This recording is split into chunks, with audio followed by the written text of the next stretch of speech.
महाराष्ट्राचा। नमस्कार, मी प्रतिभा। संध्या लाईव्ह मध्ये आपल्या सर्वांचं स्वागत।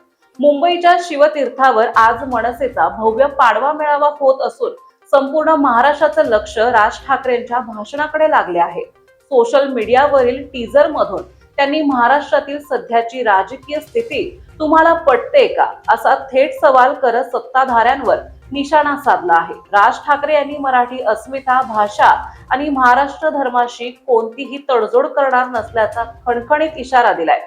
महाराष्ट्र नेक्स्ट या संकल्पनेतून त्यांनी शेतकरी, कष्टकरी आणि तरुणांच्या उज्ज्वल भविष्याचा वेध घेण्याचे संकेत दिले आहेत। निवडणुका जवळ नसतानाही राज ठाकरे कोणती नवीन राजकीय भूमिका मांडतात आणि कोणाला शिंगावर घेतात याची उत्सुकता शिगेला पोहोचली आहे। राज्यभरात गुढीपाडवा हा सण मोठ्या उत्साहात साजरा होताना दिसत आहे। याच पार्श्वभूमीवर मुंबईतील मनसैनिकांचा गुढीपाडवा हा एक अनोख्या पद्धतीने दरवर्षी साजरा होत असतो।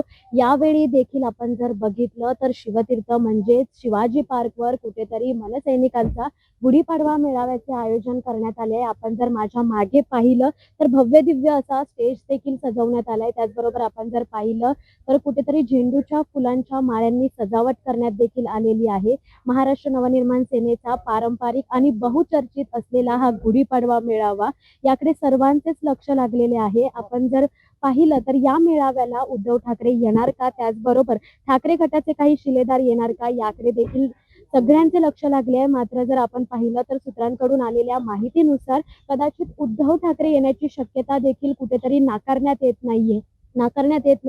आपण जर माझ्या उजव्या आणि डाव्या साईडला पाहिलं तर हजारोंच्या खुर्च्यांची देखील व्यवस्था करण्यात आलेली आहे। मनसैनिक जे आहेत ते आता थोड्याच वेळात जमायला देखील सुरुवात कुठेतरी होणार आहे।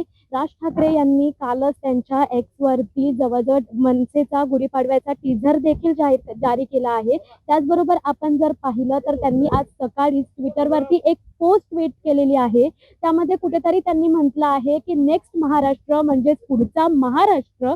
यात त्यांनी म्हटलेलं आहे कष्टकऱ्यांसाठी, शेतकऱ्यांसाठी काहीतरी करण्यासाठीही त्यांनी ट्विट देखील केलेलं आहे ट्विटरवर। त्याचबरोबर आपण जर पाहिलं तर गेल्या वर्षी मराठी भाषेसंदर्भात किंवा हिंदीची सक्ती विरोधात ठाकरे बंधू एकत्र आलेले होते। मात्र यावेळी आता ठाकरे बंधू कारण इलेक्शन नंतर राज ठाकरे यांनी कोणतीही सार्वजनिक सभा देखील घेतली गेली नाहीये। महानगरपालिका निवडणुकांनंतर राज ठाकरे यांचं गुढीपाडवा मेळावा हीच मोठी सभा असणार आहे। त्यामुळे या मेळाव्यामध्ये राज ठाकरे काय बोलतात, कोणाला संबोधित करणार आहेत, नेमकं कोणाकोणाला टार्गेट करणार आहेत हे पाहणं आता तितकंच महत्त्वाचं ठरणार आहे। आपण जर पाहिलं तर विविध मनसैनिक जे आहेत ते आता इथे येण्यास सुरुवात झालेली आहे। स्टेजची देखील तयारी झालेली आहे। त्यामुळे आता राज ठाकरे काय संबोधित करणार हे आता पाहणं तितकंच महत्त्वाचं ठरणार आहे। व्हिडिओ जर्नलिस्ट शेखरसह मी धनश्री, दैनिक संध्या, मुंबई। ताज्या आणि महत्त्वपूर्ण बातम्या पाहण्यासाठी आजच आमच्या संध्या लाईव्ह न्यूज चॅनलला YouTubeवर सबस्क्राईब करा आणि बेल आयकॉन प्रेस करा।